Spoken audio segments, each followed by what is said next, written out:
le glutamate. Ce nom est au cœur de quasiment tout ce que notre cerveau fait, que ce soit pour un simple souvenir ou pour la pensée la plus complexe. Mais voilà, ce neurotransmetteur, qui est fondamental, est une véritable épée à double tranchant. Et c'est justement sa pharmacologie à la fois fascinante et dangereuse qu'on va explorer ensemble. La question qui le définit, elle est simple, mais elle est assez brutale. Le glutamate est-il l'architecte de nos souvenirs ou alors le bourreau de nos propres neurones? C'est cette dualité entre création et destruction qu'on va décortiquer. Bon, alors commençons par ça, par explorer cette double personnalité.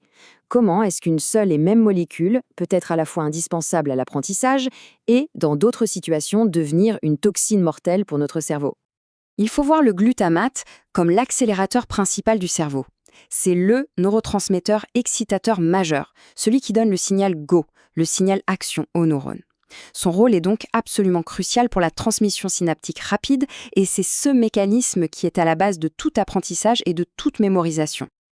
Alors voilà, d'un côté, on a ses effets bénéfiques qui sont vitaux. Il sculpte notre mémoire grâce à ce qu'on appelle la potentialisation à long terme et il maintient notre cortex en éveil. Mais de l'autre, c'est le côté sombre. En excès, par exemple lors d'un AVC, il devient une véritable toxine. Cette surstimulation, elle provoque la mort des neurones et peut même déclencher des convulsions. C'est ce phénomène qu'on redoute tant, l'excitotoxicité. Mais alors, comment le glutamate arrive-t-il à exercer un contrôle aussi puissant? Eh bien, la réponse se trouve dans ses récepteurs. Ce sont eux les véritables portes d'entrée de l'excitation neuronale. Ces récepteurs, on peut les classer en deux grandes familles. D'une part, les ionotropes, pensez à eux comme les sprinters, les fameux NMDA et non-NMDA, qui ouvrent des canaux pour une action immédiate. Et d'autre part, les métabotropes, qui sont plus lents et qui modulent la réponse. On va surtout se concentrer sur les ionotropes, parce que c'est eux la clé de la transmission rapide et, comme on va le voir, de l'excitotoxicité. La question clé, c'est vraiment celle-ci. Comment est-ce que ces différents acteurs jouent en équipe?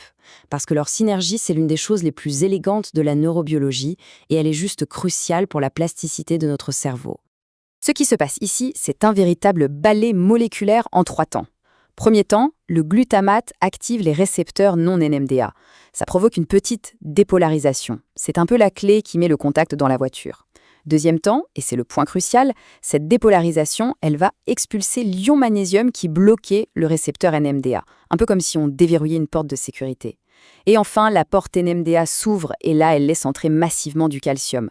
Et c'est ce calcium qui est le grand messager, c'est lui qui va déclencher soit les mécanismes de la mémoire, soit, s'il y en a trop, la cascade de la mort cellulaire. Et ça nous amène directement au côté obscur du glutamate, l'excitotoxicité. Quand le système s'emballe, les conséquences peuvent être dévastatrices.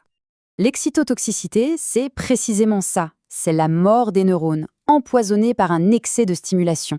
Cet afflux massif de calcium, il déclenche des cascades d'enzymes toxiques qui vont littéralement détruire la cellule de l'intérieur. Le glutamate devient son propre poison. En clinique, les conséquences sont majeures. Parce que ce mécanisme de destruction, on le retrouve au cœur de nombreuses pathologies neurologiques que tout le monde connaît et redoute. On le voit dans les dommages d'un AVC, dans les crises d'épilepsie, et il joue un rôle majeur dans des maladies neurodégénératives comme la SLA, Huntington ou Alzheimer. Comprendre l'excitotoxicité, c'est donc comprendre un ennemi commun à toutes ces maladies. Heureusement, on n'est pas complètement démunis. La pharmacologie nous offre des outils pour essayer de maîtriser ce système si puissant. Voyons un peu comment on peut moduler l'action du glutamate.